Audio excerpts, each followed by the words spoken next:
Welcome to GeoIAS Current Affairs Top Line. GeoIAS has launched PCM batch targeting 2027 Civil Service examination only for ₹1,000 per month. 2 yearsന് one time payment ചെയ്യുന്നവർക്ക് ₹5,000 2 years class and subscription ലഭിക്കുന്നതായിരിക്കും. So join now for quality classes at affordable rate. Let's start our session for today. Earth Day, World Earth Day is celebrated on April 22nd. എല്ലാ വർഷവും April 22nd world earth day celebrate ചെയ്യുന്നത്. എന്തിനാണ് April 22 select ചെയ്യുന്നത് വെച്ചാൽ കൂടുതൽ student participation, കാര്യം സ്റ്റുഡൻസിന് vacation time അപ്പോഴാണ് ലോകമെമ്പാടും. അപ്പോൾ ആ ഒരു പാർട്ടിസിപ്പേഷൻ കൂട്ടാൻ വേണ്ടിയിട്ടാണ് ഏപ്രിൽ മന്ത് സെലക്ട് ചെയ്തത്. വേൾഡ് എർത്ത് ഡേ ബിഗാൻ ചെയ്തത് സെനറ്റർ ഗെയ്ലോർഡ് നെൽസൺ എന്ന് പറയുന്ന ആളാണ്.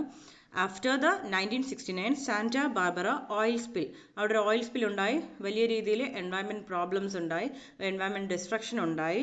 നമ്മുടെ ഇവിടെ തന്നെ ആസാമിലെ ഡിഗ്ബോയ് ഓയിൽ സ്പില്ല് തുടർന്ന് ചുറ്റുമുണ്ടായിരുന്ന ഡിബ്രു സൈഖോ നാഷണൽ പാർക്ക് ഉൾപ്പെടെയുള്ള വളരെ എൻവയൺമെൻറ്റൽ പ്രാധാന്യമുള്ള സ്ഥലങ്ങളിൽ നെഗറ്റീവായിട്ട് ബാധിച്ചിട്ടുണ്ടായിരുന്നു. അപ്പോൾ ഇതൊക്കെ അഡ്രസ്സ് ചെയ്യാനായിട്ട് 1969 സ്റ്റാർട്ട് ചെയ്തതാണ്. ഇങ്ങനെ ഒരു എൻവയൺമെൻറ്റൽ ഹസാർഡ് ഉണ്ടായതിനെ തുടർന്നാണ് വേൾഡ് എർത്ത് ഡേ എന്നൊരു ആശയം തന്നെ മുന്നോട്ട് വന്നത്, എൻവയൺമെൻറ്റിനെ പ്രൊട്ടക്റ്റ് ചെയ്യാനായിട്ട്, അതിൻ്റെ പ്രാധാന്യം മനസ്സിലാക്കിക്കൊണ്ട്. മാത്രവുമല്ല, പാരീസ് എഗ്രിമെന്റ് സൈൻ ചെയ്തതും ഇതുപോലെ ഒരു വേൾഡ് എർത്ത് ഡേയിലാണ്, ഏപ്രിൽ 22 2016. പാരീസ് എഗ്രിമെന്റ് അറിയാമല്ലോ, ഗ്രീൻ ഹൗസ് ഗ്യാസസിന്റെ ഓവറായിട്ടുള്ള എമിഷൻ അഡ്രസ്സ് ചെയ്യാനും ഗ്ലോബൽ വാർമിങ്ങിന് സ്ലോ ഡൗൺ ചെയ്യാനുമായിട്ട് ലോകരാജ്യങ്ങൾ സൈൻ ചെയ്ത ട്രീറ്റിയാണ് പാരീസ് എഗ്രിമെന്റ്. റീസെന്റ് അമേരിക്ക അതിൽ നിന്ന് പിൻവാങ്ങിയിരുന്നു. അതുമാത്രമല്ല ആർട്ടിക്കിൾ 6 കാർബൺ മാർക്കറ്റ് ഒക്കെ ഒത്തിരി ഡിസ്കഷൻസിലുണ്ടായിരുന്നു. So Paris agreement, carbon market very important. ഇപ്പോൾ നമ്മൾ ഇന്ത്യയിൽ വേൾഡ് എർത്ത് ഡേയിൽ എന്തെല്ലാം ആക്ടിവിറ്റീസ് ആണ് അല്ലെങ്കിൽ ഇനിഷ്യേറ്റീവ്സ് ആണ് ചെയ്യുന്നതെന്ന് ചോദിച്ചാൽ, national action plan on climate change, nationally determined contribution ഒക്കെ നമ്മൾ ഡിസ്കസ് ചെയ്തതാണല്ലേ. സോ ഇന്ത്യ ആയിട്ട് ഈ ഒരു ക്ലൈമറ്റ് ചേഞ്ചിനെ, എർത്തിനെ പ്രൊട്ടക്ട് ചെയ്യാനും ഒക്കെ ആയിട്ട് എന്തൊക്കെയാണ് ചെയ്യുന്നത്? സോളാർ എനർജിയിലേക്ക് സ്വിച്ച് ചെയ്യുന്നു, എനർജി എഫിഷ്യൻസി കൊണ്ടുവരാൻ ശ്രമിക്കുന്നു, സസ്റ്റൈനബിൾ അഗ്രികൾച്ചർ, ഇതെല്ലാം എന്തിനെയാണ്? ക്ലൈമറ്റ് ചേഞ്ചിനെ, ആ ഒരു ചലഞ്ചസിനെ അഡ്രസ്സ് ചെയ്യാനായിട്ടാണ്. പിന്നെ international solar alliance, green India mission, life movement important ആണ്, launched by India. Lifestyle for environment പ്രൊട്ടക്ഷന് വേണ്ടിയിട്ട് നമ്മുടെ ലൈഫ് സ്റ്റൈൽസ് ചേഞ്ച് ആക്കുക, അതായത് പൊല്യൂഷൻ കുറയ്ക്കാനായിട്ട് നമ്മുടെ ലൈഫ് സ്റ്റൈൽസിൽ എന്തെല്ലാം മാറ്റങ്ങൾ കൊണ്ടുവരാൻ പറ്റുമോ അതെല്ലാം ചെയ്യുക. അതാണ് ലൈഫ്. ഇന്ത്യ ആണ് അതിന്റെ ഇനിഷ്യേറ്റീവ്, ഇമ്പോർട്ടൻ്റ് ആണ്. ആൻഡ് സ്വച്ഛ് ഭാരത് മിഷൻ പോലുള്ള പദ്ധതികൾ. ഇപ്പോൾ ഇന്ത്യയുടെ കോൺട്രിബ്യൂഷൻസ് ഇതൊക്കെയാണ്. എർത്ത് ഡേ തീം എന്താണ്? അവർ പവർ അവർ പ്ലാനറ്റ്. 2025ൻ്റെയും തീം ഇത് തന്നെയായിരുന്നു. റീസെന്റ് ഒരു 3 years ബാക്ക് തീംസ് പഠിച്ചു വെക്കുന്നതായിരിക്കും നല്ലത്. 2023 തീം പ്ലാസ്റ്റിക് പൊല്യൂഷനെ അഡ്രസ് ചെയ്യാനായിരുന്നു. That is solution to plastic pollution. അതായിരുന്നു 2023 theme. Next topic is about the humpbacked mahseer. പേര് കേൾക്കുമ്പോൾ അത് ഏത് ആനിമൽ ആണ്, ഏത് കാറ്റഗറി ആണെന്ന് തിരിച്ചറിയണം. ഗോൾഡൻ മർഷീർ, ഹംബാക്ക്ഡ് മർഷീർ എല്ലാം വളരെ വലിയ ഫിഷസിന്റെ കാറ്റഗറിയിൽ വരുന്നതാണ്. ടൈഗേഴ്സ് ഓഫ് റിവർ എന്നാണ് ഈ കാറ്റഗറിയിലുള്ള ഫിഷിനെ അറിയപ്പെടുന്നത് തന്നെ. The humpbacked mercier is critically endangered and golden mercier is endangered species. Important ആണ്. ഈ ഹംബാക്ഡ് മെർഷിയർ കാവേരി റിവർ സിസ്റ്റത്തിലാണ് കണ്ടുവരുന്നത്.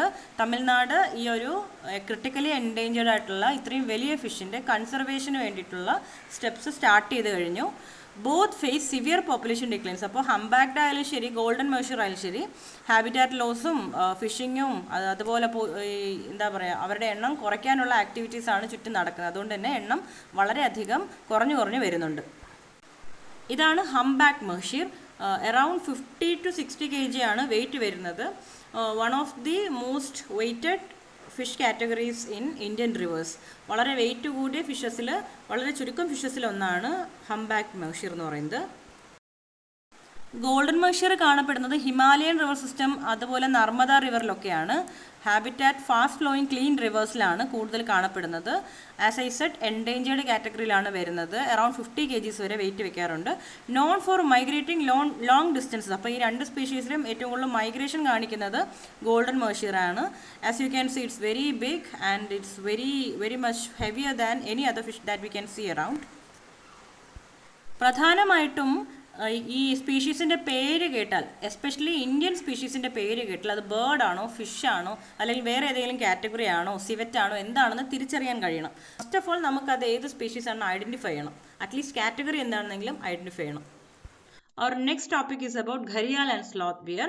Gharial and sloth bear were recommended for inclusion under Species Recovery Program of centrally sponsored scheme Integrated Development of Wildlife. അപ്പോൾ gharial and sloth beer ഇവരുടെ എണ്ണം വളരെയധികം fast ആയിട്ട് കുറയുന്നുണ്ട്. അപ്പോൾ ഇവരുടെ സ്പീഷീസ് റിക്കവറി പ്രോഗ്രാമിലേക്ക് ഈ രണ്ട് മൃഗങ്ങളെയും ഉൾപ്പെടുത്തിക്കൊണ്ടുള്ള നോട്ടിഫിക്കേഷൻ വന്നിട്ടുണ്ട്. സോ അതാണ് ഇവർ കറണ്ട് അഫയേഴ്സിൽ ഉൾപ്പെടാൻ കാരണം. നമ്മുടെ ലാസ്റ്റ് സെഷനിൽ 3 ടൈപ്സ് ഓഫ് ക്രോക്കഡൈൽസ് വളരെ ഡീറ്റെയിൽ ആയിട്ട് എടുത്തിട്ടുണ്ടായിരുന്നു. സോ കാണാത്തവർ, ഘരിയാലിൻ്റെ ഡീറ്റെയിൽസ് അറിയാത്തവർ ആ ഒരു വീഡിയോ പോയി കണ്ടിട്ട് ബാക്കി കാണുക. Here I am explaining sloth bear. Sloth bear specialising in eating termites and ants. ഈ ചിതലുകളെയും ഉറുമ്പുകളെയാണ് കൂടുതൽ തിന്നുന്നത്. വളരെ ഡേഞ്ചറസ് ആയിട്ടുള്ളതാണ് സ്ലോത്ത് ബിയേഴ്സ്. സോളിറ്ററി ആണ്, നക്ടേണലുമാണ്, രാത്രി സഞ്ചാരികളാണ്. And known as one of the most aggressive animals. കാട്ടിൽ ഏറ്റവും കൂടുതൽ ഭയപ്പെടേണ്ടത് സ്ലോത്ത് ബിയേഴ്സിനെയാണ്. വളരെയധികം അഗ്രസീവ് ആനിമൽസ് ആണ്. ഇവർ ഹൈബർനേഷൻ ചെയ്യാറില്ല. അതായത് ഹൈബർനേഷൻ എസ്റ്റിവേഷൻ സമ്മർ സ്ലീപ്പും വിൻ്റർ സ്ലീപ്പും അറിയില്ല, ലോങ് സ്ലീപ്പ് ആയിരിക്കും. Hibernation means summer sleep. ഈ സമ്മറിൽ ഇവരുടെ ആക്ടിവിറ്റീസ് എല്ലാം ഇവർ സ്ലോ ഡൗൺ ചെയ്ത്, അധികം ഫുഡൊന്നും കിട്ടാത്തത് കൊണ്ട് തന്നെ ആക്ടിവിറ്റീസ് എല്ലാം, മെറ്റബോളിക് റേറ്റ് എല്ലാം സ്ലോ ഡൗൺ ചെയ്ത് ഒരു ലോങ് സ്ലീപ്പിലേക്ക് കിടക്കും. അത് വിൻ്ററിലാണെങ്കിൽ എസ്റ്റിവേഷൻ എന്ന് പറയും, സമ്മറിലാണെങ്കിൽ ഹൈബർനേഷൻ എന്ന് പറയും. ഇവർ ഹൈബർനേറ്റ് ചെയ്യാറില്ല എന്നാണ് പറയുന്നത്.